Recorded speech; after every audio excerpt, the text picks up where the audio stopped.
दोस्तों, जिंदगी हमें बहुत कुछ देती है। सुख, दुख, अवसर और चुनौतियाँ। लेकिन इन सब में सबसे अनमोल है समय। क्योंकि पैसा, पद और प्रतिष्ठा खोकर वापस मिल सकते हैं, मगर समय एक बार हाथ से निकल जाए तो कभी लौटकर नहीं आता। अक्सर हम सोचते हैं कि अभी तो बहुत वक्त है, कल कर लेंगे, पर सच है कि कल नाम की कोई चीज होती ही नहीं। सिर्फ आज होता है, और वही हमारा भविष्य तय करता है। ये कहानी सिर्फ एक लड़के देव की नहीं है, बल्कि हम सबके जीवन का आईना है। एक समय था जब उसे लोग निकम्मा कहते थे, पर जब उसने समय की कीमत समझ ली, तो वही गांव का गर्व बन गया। उंगली से दाहिनी ओर इशारा ये कथा हमें याद दिलाती है कि जिसने समय को थाम लिया, उसने जीवन को जीत लिया। उंगली से दाहिनी ओर इशारा, जिसने समय को खो दिया, उसने अपना भविष्य खो दिया। दोस्तों, अगर आप सच में चाहते हैं कि लोग आपको याद रखें, आपके माँ बाप आप पर गर्व करें और समाज आपको मिसाल माने, तो अभी से समय की कदर करना शुरू कर दीजिए। तो आइए सुनते हैं ये प्रेरणादायक कहानी, जो आपके दिल को छू जाएगी और आपकी सोच बदल देगी। नमस्कार दोस्तों, आप सबका वेद ज्ञान 02 चैनल में दिल से स्वागत है। आप चैनल पर पहली बार आए हैं तो चैनल को सब्सक्राइब जरूर करें। दोस्तों, बहुत समय पहले की बात है। एक शांत और हरियाली से घिरे गांव में आरव नाम का एक लड़का रहता था। उसकी उम्र लगभग 16 साल थी। वह अपने माता पिता की इकलौती संतान था। उसका परिवार अमीर नहीं था, लेकिन गुजारा ठीक ठाक चल रहा था। उसके पिता के पास 2 बीघा जमीन थी, जिसमें मेहनत करके वे फसल उगाते और उसी से घर चलता। आरव के माता पिता दोनों ही दिन भर खेतों में काम करते थे। वे चाहते थे कि उनका बेटा पढ़े लिखे, मेहनती बने और भविष्य में कुछ बड़ा करे। लेकिन आरव का ध्यान इन बातों की ओर नहीं था। उसे न पढ़ाई में रुचि थी, न ही किसी जिम्मेदारी का एहसास। उसका दिन भर का काम था, कभी गांव के बच्चों के साथ नहर में नहाना, कभी इधर उधर खेलना, तो कभी गांव की चौपाल पर बैठकर बुजुर्गों को ताश खेलते हुए देखना। गांव की गलियों में उसका हसीनक, शरारतें और मस्ती किसी फिल्म के दृश्य की तरह रोज दोहराई जाती थी। किसी को यह नहीं दिखता था कि इस मस्ती के पीछे एक बड़ा नुकसान छिपा है, समय की बर्बादी। उस दिन भी कुछ ऐसा ही हुआ। सुबह सुबह आरव के माता पिता खेत पर निकलने से पहले उससे बोले, आरव, हम दोनों खेत जा रहे हैं। तुम्हारी माँ ने खाना तैयार कर दिया है। दोपहर को 1 बजे हमें खेत में खाना पहुंचा देना।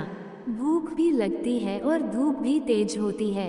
आरव ने उत्साह में कहा, जी पिताजी, आप दोनों निश्चिंत रहिए। मैं समय पर खाना लेकर आ जाऊंगा। माँ ने भी प्यार से उसके सिर पर हाथ फेरते हुए कहा, खेलने कूदने के साथ थोड़ा समय जिम्मेदारी को भी देना सीख बेटा।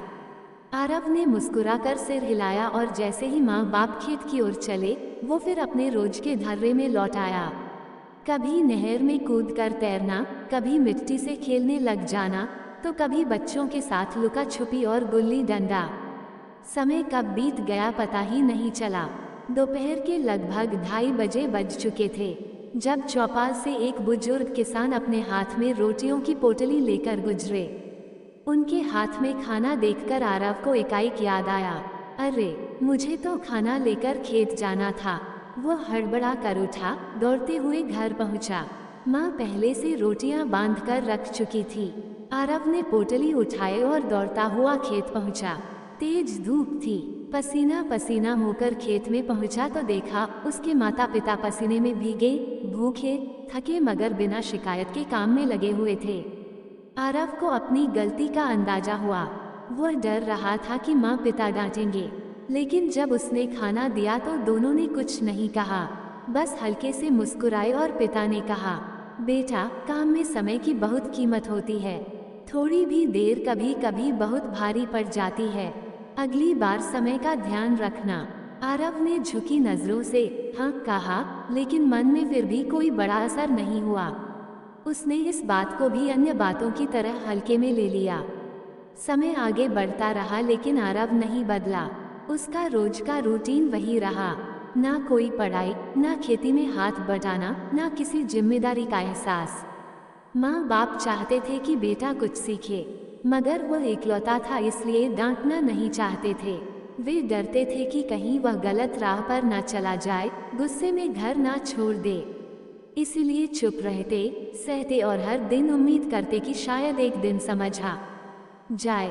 और फिर एक दिन पिता की तबीयत अचानक बिगड़ गई। खेत में काम करते करते चक्कर आया और गिर पड़े। डॉक्टर ने कहा कि अब उन्हें आराम की जरूरत है, खेत में काम करना बंद करें। अब घर की सारी जिम्मेदारी माँ पर आ गई। वह अकेली खेत में जाती, दिन भर काम करती और शाम को आरव के लिए खाना भी बनाती। आरव थोड़ा उदास हुआ पर फिर भी अपनी आदतों से बाज नहीं आया। चौपाल में बुजुर्गों के साथ बैठे बैठे दिन निकालना, वही मस्ती, वही लापरवाही। एक दिन दोपहर के समय जब वह चौपाल में बैठा बुजुर्गों को ताश खेलते हुए देख रहा था, तभी एक वृद्ध किसान उसके पास आए। उनका नाम था शिवदत्त बाबा, गांव के सबसे अनुभवी और समझदार किसान। उन्होंने आरव से पूछा, बेटा तुम्हारे पिता की तबीयत ठीक नहीं है ना? आरव ने सिर हिलाया, जी बाबा, वो अब खेत नहीं जा पा रहे। बाबा ने अगला सवाल किया, तो फिर तुम अपनी माँ के साथ खेत में क्यों नहीं जाते?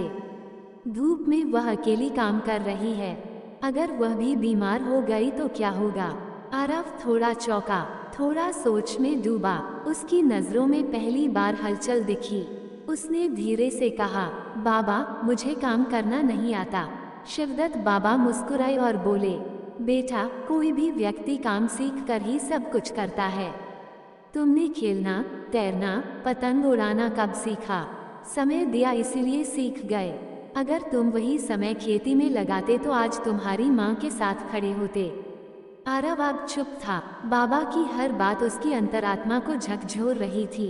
बाबा ने और कहा, समय सबसे कीमती चीज है बेटा, तुम्हारे हाथ में सब कुछ है। ये तय करना कि समय कहाँ लगाना है, खेल में या काम में। जब बड़े हो जाओगे, जिम्मेदारियां आएंगी, तब पछताओगे कि काश उस समय मेहनत कर ली होती। आरव अब भी कुछ नहीं बोला, लेकिन उसकी आंखों में नमी थी। बाबा ने प्यार से कहा, अब जिम्मेदारी तुम्हारे कंधे पर है। पिता बीमार हैं, माँ अकेली है, घर, खेत, दवा, खाना, ये सब तुम्हें ही देखना होगा। आरव ने धीरे से बाबा के पैर छुए और कहा, बाबा आपने मेरी आंखें खोल दी, अब बताएं मुझे क्या करना चाहिए? बाबा ने कहा, अपनी माँ के साथ खेत में जाकर काम शुरू करो, जितना कर सको करो, समय को बर्बाद मत करो, हर दिन मेहनत से करो और फिर देखना कैसे जिंदगी बदलती है। आरव ने उसी समय निर्णय लिया। वह सीधा खेत की ओर दौड़ पड़ा जहां माँ अकेले पसीने में भीगी मेहनत कर रही थी। धूप तेज थी, हवा भी कम चल रही थी। आरव उनके पास गया और बोला, माँ पिताजी अब काम नहीं कर सकते, अब मैं करूँगा, मैं आपके साथ खेत में काम करूँगा। माँ के चेहरे पर अचरज और खुशी का मिलाजुला भाव था। आंखें भर आई मगर चेहरे पर संतोष था। बेटा अगर तू ये बात सच में समझ गया है तो आज मेरा सबसे बड़ा सपना पूरा हो गया। उस दिन के बाद मानो आरव की आंखें खुल गई थीं। जिसने कभी जिंदगी को मस्ती और आराम का नाम समझा था, अब वही लड़का समय और जिम्मेदारी की गहराई समझने लगा था। अगली सुबह जैसे ही सूरज उगा, आरव बिना किसी के उठाए नींद से जाग गया। माँ जब आंगन में पानी भरने आई तो देखा आरव पहले से ही तैयार खड़ा है। माँ चलिए, आज से खेत का काम हम दोनों मिलकर करेंगे। माँ की आंखें भर आईं। एक पल को वो कुछ कह नहीं पाई, बस उसका माथा चूम लिया और बोली, भगवान तुझे बुद्धि दे बेटा, अब तू मेरा नहीं अपने पिता का भी सहारा है। आरव ने उसी दिन से खेत जाना शुरू कर दिया। कई सालों की मस्ती ने उसे शारीरिक रूप से कमजोर बना दिया था। खेत का काम उसके लिए नया और कठिन था। धूप में कुछ ही घंटे काम किया तो पीठ और हाथों में दर्द होने लगा। वह थक गया लेकिन रुकना नहीं चाहता था। जब माँ ने देखा कि बेटा थक गया है तो बोली, बेटा आराम कर लो थोड़ी देर, ये काम एक दिन में नहीं सीखा जाता। आरव ने कहा, नहीं माँ, जब आपने बिना आराम के इतने साल किए तो मैं क्यों नहीं कर सकता। माँ मुस्कुराई। उन्हें पता था लड़का अब बदल गया है। उस दिन पहली बार उसने अपने हाथों से खेत में फावड़ा चलाया, निंदाई की, पानी दिया।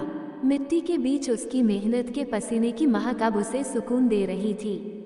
अब सिर्फ खेत का काम ही नहीं, घर का भी ध्यान देना था। पिता बिस्तर पर थे, उनकी दवाइयाँ लाना, उन्हें खाना देना और घर के बाकी काम में माँ का हाथ बटाना, ये सब अब आरव का हिस्सा बन गया था। पहले जहाँ वो ताश देखते हुए दिन गुजारता था, अब वही लड़का सवेरे 5 बजे उठकर खेत जाता, दोपहर में घर आकर खाना बनवाता और फिर शाम को पिता की देखभाल करता। गांव वालों को अब आरव की मेहनत देखकर हैरानी हो रही थी। कल तक जिसे निकम्मा कहते थे वही अब मिसाल बन रहा था। एक दिन फिर वही बुजुर्ग शिवदत्त बाबा, जो उसे समझा चुके थे, खेत में आ पहुंचे। उन्होंने देखा आरव हाथों में फावड़ा लिए माँ के साथ काम कर रहा है, पसीने से लथपथ मगर चेहरे पर एक संतोष। बाबा मुस्कुराए और बोले, कहो आरव, अब कैसा लग रहा है?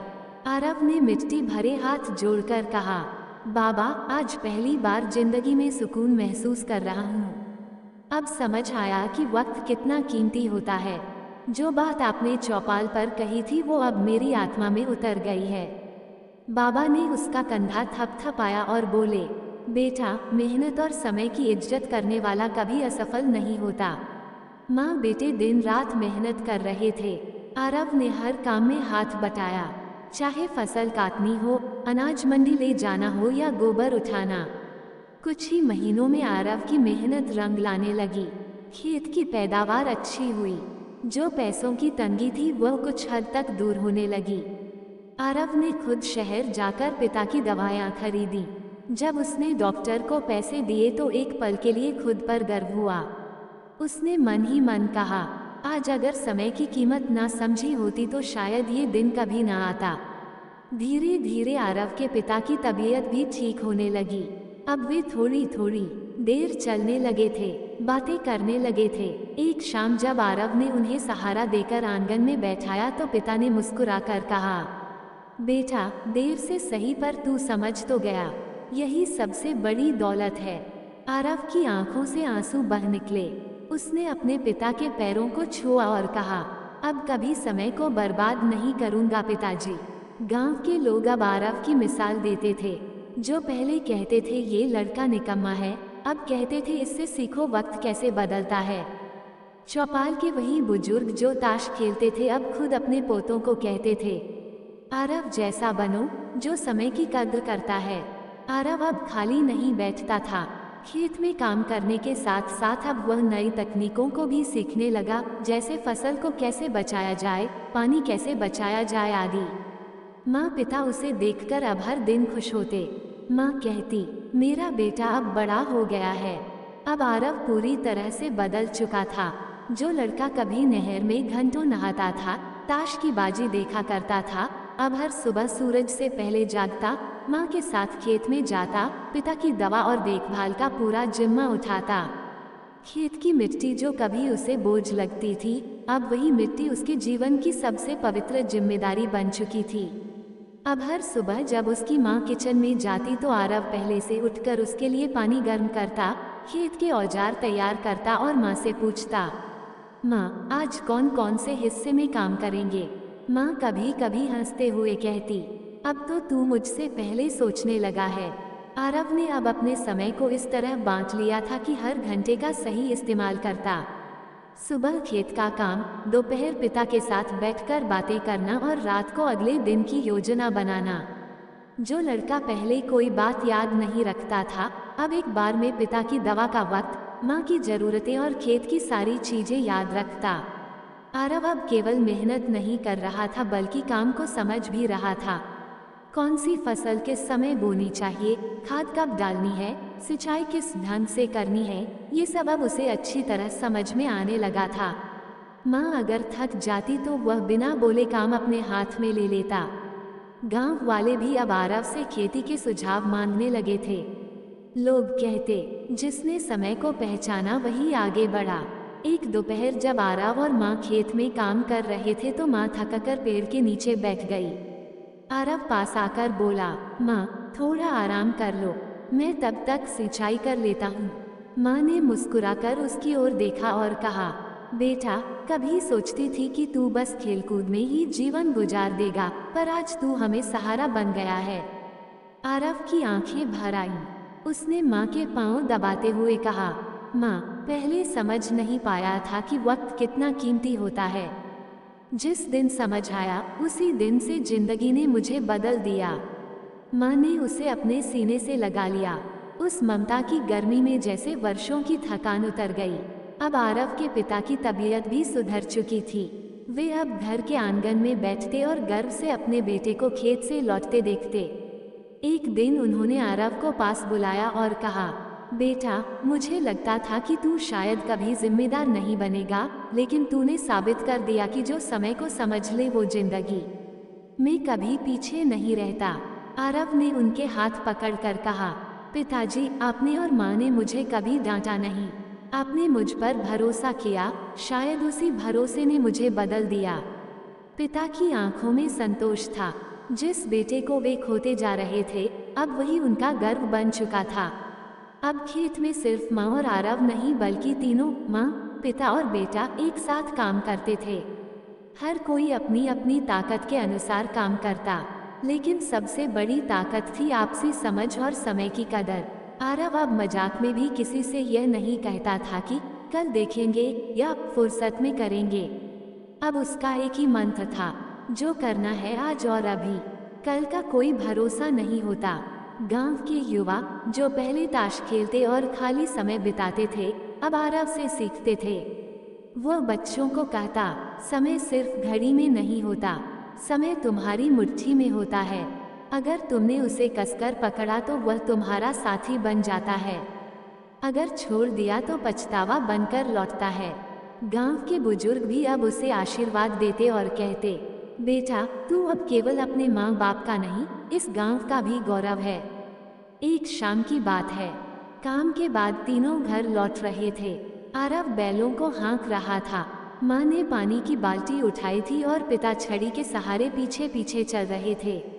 रास्ते में माँ धीरे से पिता से बोली, हमने हमेशा सोचा था कि अगर इसे ज्यादा डांटा तो कहीं रास्ता ना भटक जाए।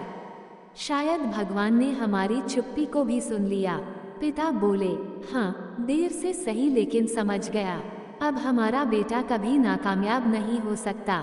माँ ने संतोष से मुस्कुराकर आकाश की ओर देखा और कहा, अब हमें चिंता नहीं, क्योंकि हमारे बेटे ने वह चीज पहचान ली है जिससे जिंदगी बनती है, समय। जो समय को समझता है वो जीवन को समझता है। समय एक बार गया तो वापस नहीं आता, पर जिसने समय के साथ चलना सीख लिया उसके लिए मंजिलें खुद रास्ता बना देती हैं। दोस्तों, अगर आपको ये कहानी आपके दिल को छू गई हो तो इसे लाइक जरूर करें। ऐसी ही सच्चाई से जुड़ी प्रेरणादायक कहानियों के लिए हमारे YouTube channel truth of life को सब्सक्राइब करें और बेल आइकन दबाएं, ताकि जब अगली सच्चाई सामने आए तो आप सबसे पहले जानें। नीचे कमेंट में लिखें, मैं समय की कदर करता हूँ, ताकि हम जानें कि आप भी उन लोगों में से हैं जो जिंदगी को समझते हैं। दोस्तों, आपका एक शेयर किसी की सोच बदल सकता है, तो इस कहानी को अपने दोस्तों और परिवार तक जरूर पहुँचाएं। कहानी कैसी लगी कमेंट में जरूर बताएं। जय श्री कृष्णा, राधे राधे।